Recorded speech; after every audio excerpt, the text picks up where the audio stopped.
Segundo Reis, capítulo 19, a partir do versículo 25.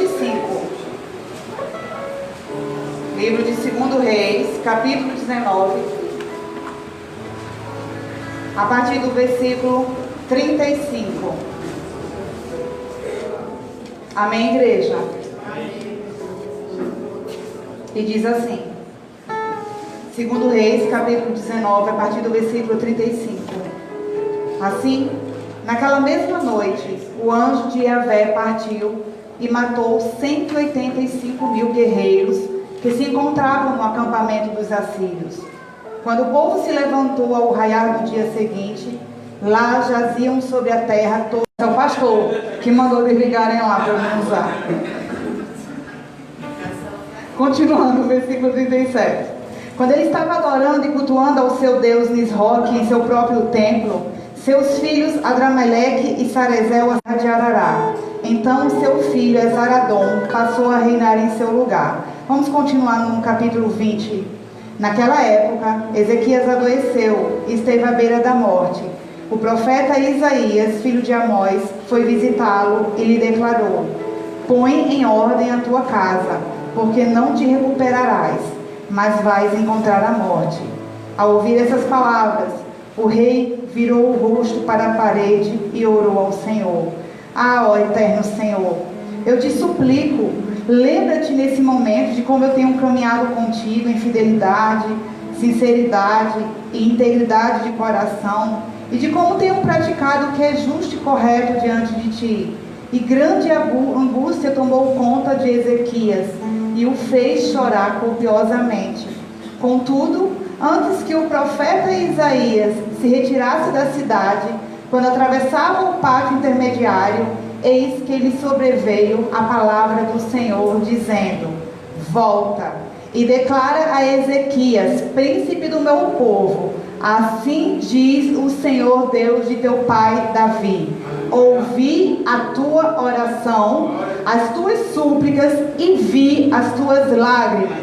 Eu te curarei. Depois de 3 dias subirás à casa do Senhor. Acrescentarei 15 anos à tua vida na terra, e livrarei a ti e a esta cidade toda das mãos do rei da Assíria. Protegerei esta cidade por amor à minha própria pessoa e por amor do meu servo Davi. Amém? Vamos fechar os nossos olhos e vamos orar um pouquinho mais. Ó Senhor, eis a tua palavra que é viva, que é eficaz, a tua palavra que ela é garantia por si só, porque tu és o Deus da vida, porque tu és o Deus dessa palavra, porque tu és o dono dessa palavra. Eis aqui a tua igreja, Senhor, nessa noite. Senhor, eu não conheço as necessidades da tua igreja, mas o Senhor conhece a cada um que adentrou nesse lugar. E como o Senhor é um Deus especial que fala a cada um de forma individual, vai, Senhor, e sonda o coração de cada pessoa nesse lugar, Deus. Fala nessa noite, ó Deus, com a tua igreja. E eu me coloco, Senhor, à tua disposição, para que o Senhor me use conforme lhe apraz, ó Deus. Não tenho capacidade alguma, Senhor. O Senhor conhece as minhas limitações, o Senhor conhece as minhas fragilidades.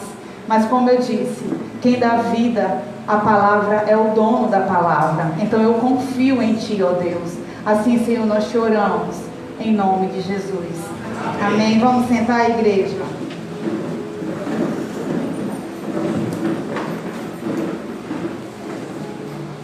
Bem, esse texto que nós lemos, eu queria iniciar pelo capítulo 19, onde eu vou me adentrar muito mais no capítulo 20, mas falar a respeito de um rei que teve muitas experiências com Deus de oração. Alguém que intercedeu não só pelo seu povo, não só pela nação na qual ele liderava, mas alguém que teve uma experiência também pessoal com o Senhor. E quando nós vamos folheando a Bíblia, a gente percebe quantas pessoas que Deus levantou para que essas pessoas pudessem intermediar entre Deus e esse próprio povo.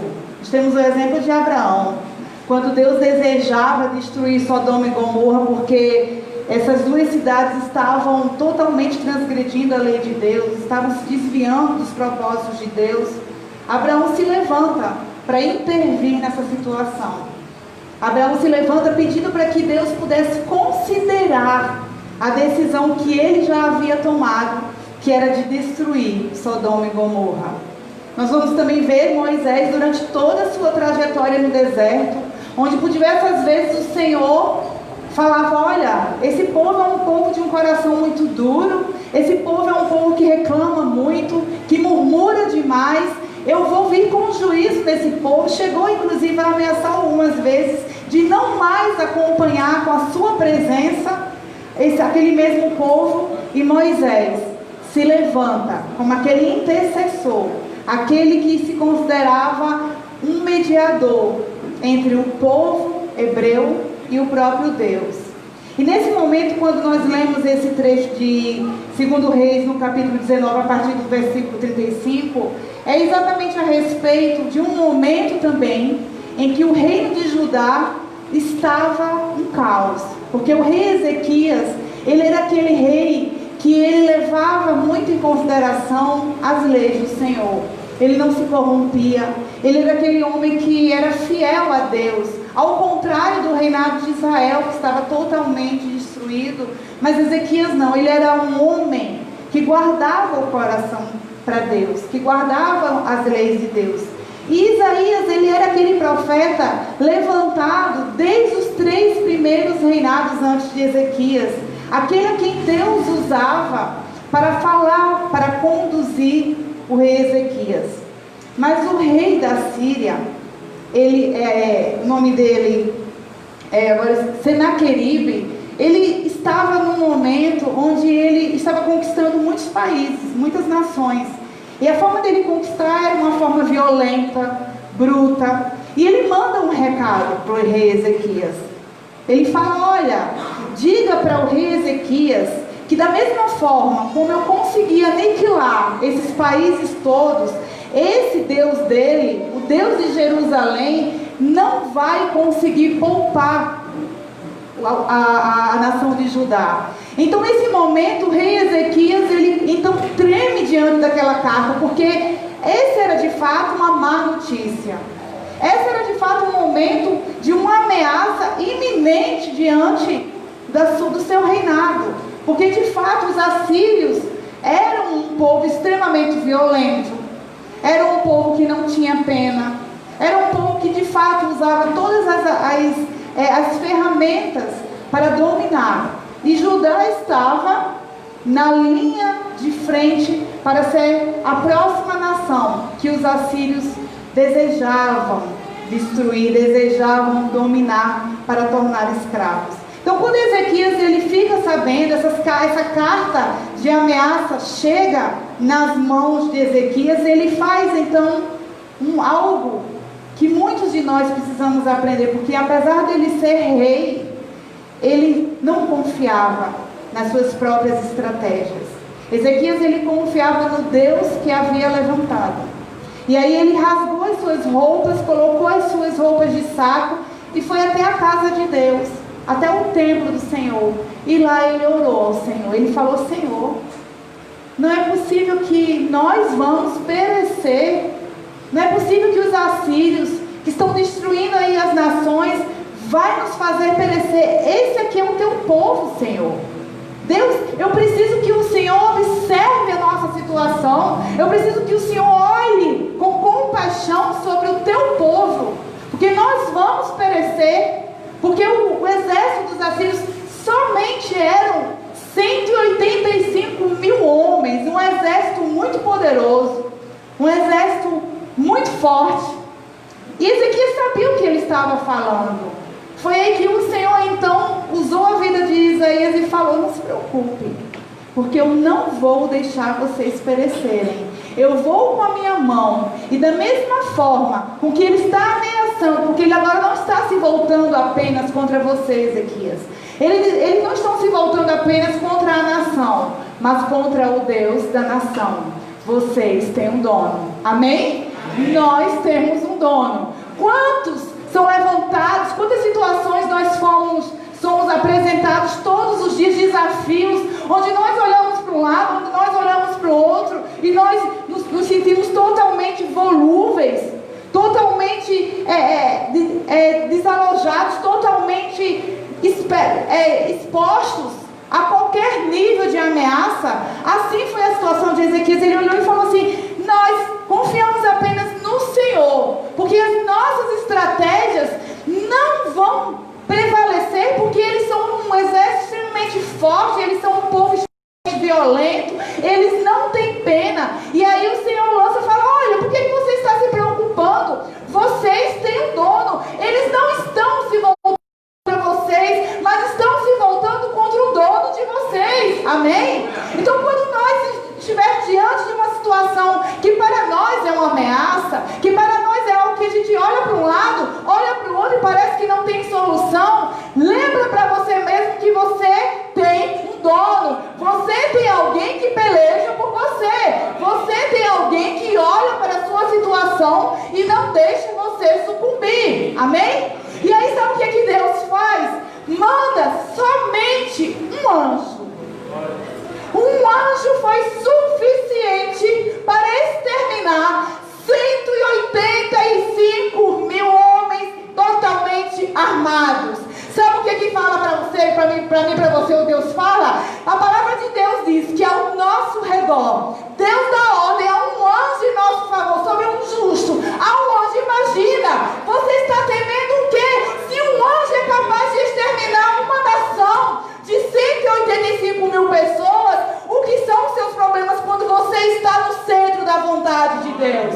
Quando você está totalmente dependente de Deus. Ezequias, apesar de conhecer estratégias, apesar de conhecer tudo sobre administração, tudo sobre reinado, mas a sua dependência estava totalmente no Senhor. E ele só tinha mais ou menos 39 a 40 anos. Quando no capítulo 20 que nós lemos, Ezequias agora tem uma segunda situação, uma segunda experiência, que talvez muitos de nós não teríamos estrutura para escutar. Chega então o mesmo profeta Isaías, aquele usado por Deus, aquele que acalmou o coração de Ezequias, aquele que garantiu que Deus haveria de poupar a nação de Judá. Aquele mesmo profeta agora chega com uma sentença de morte. Ezequias estava doente, havia úlceras, tumores no seu corpo. E chega Isaías e falou assim: Ezequias, eu estou vindo agora em nome do Senhor. Eu sou um profeta que vou falar em nome do Senhor. Conserte a sua casa, porque você vai morrer. Imagina a situação de Ezequias. Esse mesmo Ezequias que havia orado ao Senhor, que havia temido o rei da Assíria, aquele mesmo Ezequias que havia visto derribar todo um exército poderoso, é tomado agora por uma notícia, por uma má notícia. Quantos de nós, a nossa vida parece estar muito bem obrigada e nós somos surpreendidos com uma sentença de morte? E eu não estou falando apenas de uma sentença de morte, quem sabe, por um exame que você recebeu e o médico diagnosticou por algo que para você não teria chance. Mas muitas pessoas, quem sabe, estão diante de uma situação nas quais elas não veem possibilidade alguma. Quem sabe algumas pessoas estão olhando para um lado, assim como Ezequias, após o profeta sair do quarto dele, a palavra diz que ele olhou para a parede, virou para a parede, como alguém que buscava uma resposta, como alguém que buscava encontrar uma solução, como alguém que não tinha mais qualquer outro cenário para vislumbrar, que senão o virar o rosto para talvez esconder a sua fragilidade diante dos seus súditos, porque afinal de contas ele era rei. E ele vira então o seu rosto e ele faz uma oração, uma das orações mais sinceras e mais trepidantes que alguém pode fazer.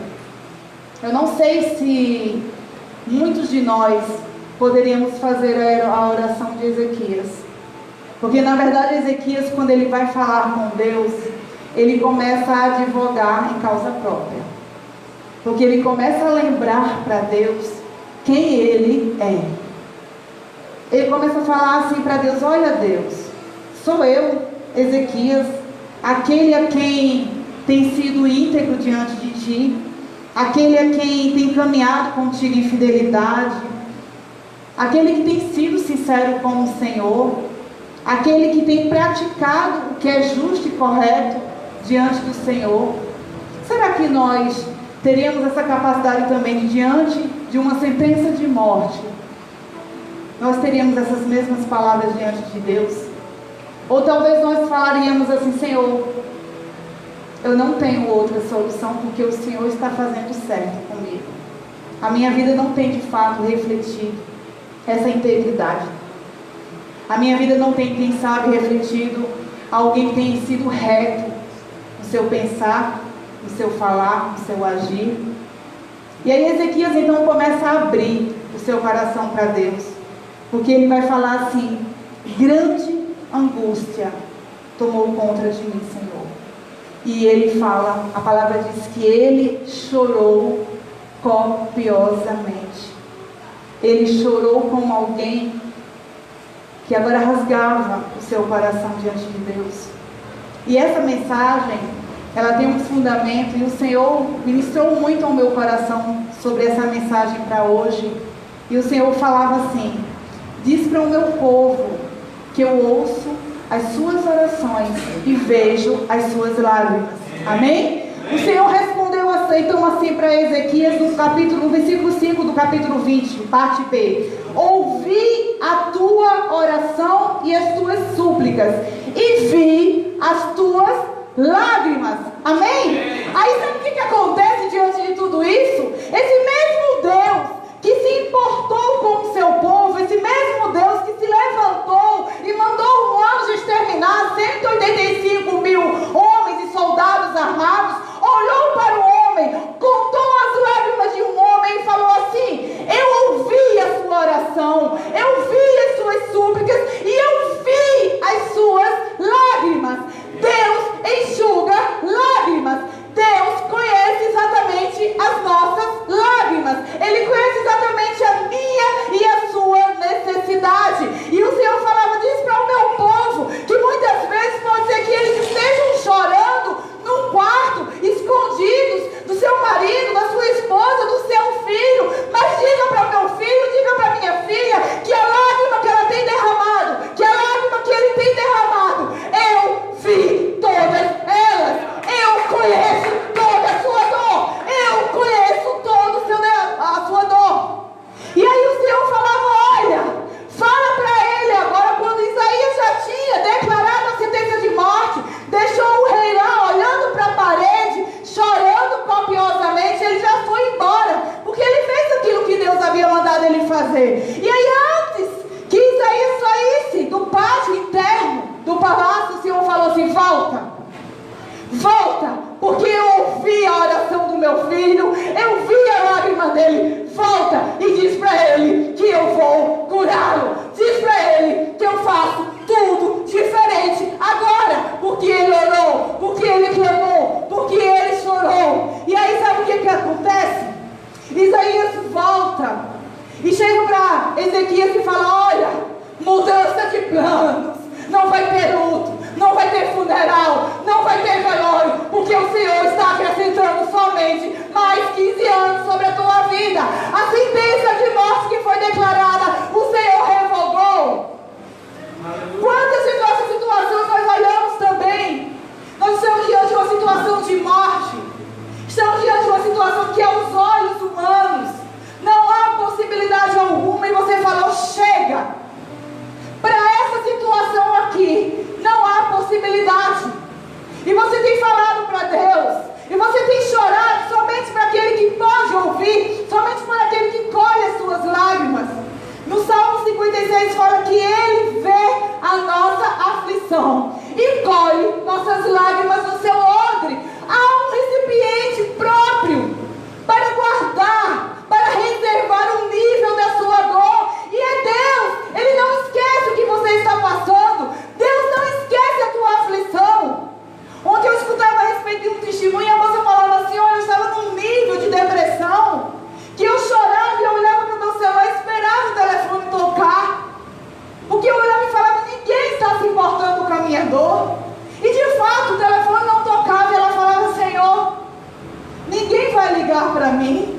eu estou. E essa moça, ela falava assim, olha, eu só fiz orar. E eu falava, Deus, de fato meu telefone não vai tocar, mas eu confio que o Senhor estará comigo. Eu confio que o Senhor está escutando o meu clamor. Eu confio que o Senhor pode mudar a minha sorte. E hoje ela está aqui para contar a história. Amém? Amém? Deus conhece as nossas lágrimas. Às vezes a gente tem uma impressão, igreja, que como nós oramos, nós cantamos agora esse louvor, que parece que o céu está de bronze. Porque muitas vezes nós temos a impressão que Deus, ele se move conforme o nosso olhar. Ezequias tinha uma vida com Deus. Ezequias, quando ele falou, Senhor, sou eu, Ezequias, que estou falando. Aquele a quem tu conheces, aquele a quem te busca, aquele que tem uma vida reta com o Senhor, aquele que sabe o que está pedindo, que sabe o que está sentindo e que o Senhor conhece. Deus conhecia a vida de Ezequias, porque Ezequias era um homem temente ao Senhor. E aí Deus faz algo sobrenatural, porque Ele fala, olha, em 3 dias você vai subir novamente à casa de Deus e você vai glorificar, porque eu estou acrescentando 15 anos para você. E aí nós temos às vezes a impressão, igreja, que as nossas orações e o nosso choro o Senhor não conhece. Tinha uma mulher chamada Agar na Bíblia. Ela era vítima de uma situação, porque Sara apressou-se juntamente com Abraão e falou assim, vamos dar um jeito, e deitou Agar, a sua serva, com Abraão. Agar tem um filho, Ismael, só que esse menino agora começa a ser um problema, começa a ser um calo no sapato de Agar. E aí quando finalmente a Sara percebe que não deseja mais Agar e seu filho lá, fala assim, manda para o deserto. Sobre a vida de Agar não existia perspectiva alguma, ela era vítima de uma escolha na qual ela não tinha escolhido. Ela tinha sido colocada numa situação. A escolha não tinha sido dela. Quantos de nós também, quem sabe, estamos ainda pagando um preço muito alto pelas nossas escolhas e pelas escolhas que fizeram por nós. Jogaram Agar no deserto junto com um menino. A água acaba, o pão acaba. E aquela mãe então, sabendo o que iria acontecer, sabendo qual seria o seu fim, o fim do seu filho no deserto, ela coloca o menino num canto, porque o seu coração de mãe agora começa a sangrar, e fala, eu não tenho capacidade de ver meu filho morrer aqui do meu lado. É melhor ele morrer num lugar e eu morro em outro. E o menino começa a chorar. E sabe o que acontece? Chega um anjo de Deus e fala assim, eu fui enviado, porque Deus ouviu o choro de um menino. O choro de um menino no deserto chamou a atenção de Deus. Lá em 1 Samuel fala a respeito de uma mulher, Ana. A dor tinha chegado na vida de Ana. A má notícia havia batido a porta de Ana. Porque Ana desejava muito ter um filho. Porque Ana desejava muito ter a possibilidade de ter um filho. E Deus era quem havia feito Ana estéril. Não havia sido uma endometriose. Não havia sido uma situação que ela, quem sabe, pegou, ficou com problemas. Mas não foi Deus quem havia cerrado a madre de Ana. Ana já estava no nível de dor, no nível de amargura. Sabe quando você está naquela situação que as palavras não conseguem mais decifrar a sua dor? Sabe quando você tenta expressar, você já tentou falar para alguém, por mais que você tenha cuidado com a palavra, a pessoa não consegue compreender, a pessoa não consegue alcançar o nível de dor? Estava também Ana assim.